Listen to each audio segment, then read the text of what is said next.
আমি মায়ের মন্দিরে একজন সেবাই।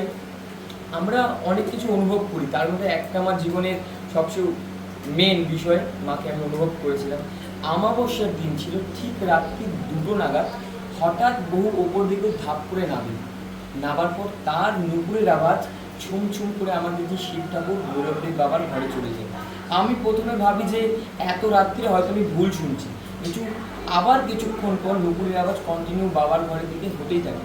আমি যেই ঘরে থাকতাম সেই ঘরের গেটটা ট্রান্সপারেন্ট, মানে কাঁচের, বাইরে কি হচ্ছে আমি সব ভেতর দিয়ে দেখতে পেতাম। তাই ওই মুহূর্তে আমি অনেক সাহস করে সেই কাঁচে ঘিরে বাইরে তাকাই। মানে ওই দিন আমি যা দেখেছি আজ পর্যন্ত ওই দৃশ্যটি আমার চোখের ভাষার মতো।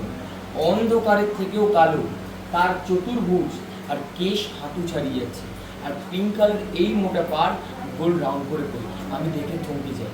থমকে যাওয়ার পর যখন আমি আবার দেখি তখন দেখছি কেউ নেই। এবার আমিও ভয়তে ভাবতে ভাবতে ঘুমিয়ে যাই, কে কে কে।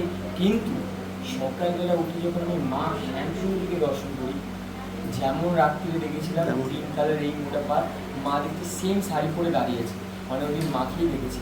তাই একটা জিনিস জানবে, মাকে যদি আপনি বলতে পারেন মা আমার কাছে আসো, মা আপনাকে বোঝাবে। মা সব সময় সকল ভক্তদের পাশে থাকে, কিন্তু মানুষ অনেক সময় বুঝতে পারে না, কিন্তু সবসময় থাকে। যেমন সূর্য যখন যখন রাত্রি হয়ে যায় তখন তো আপনারা সূর্যকে দেখতে পান না, কিন্তু সূর্য তো আছে। তেমন ভাবে মা আপনাদের সাথে সর্বদা আছে, শুধু আপনারা অনুভব করতে পারেন না।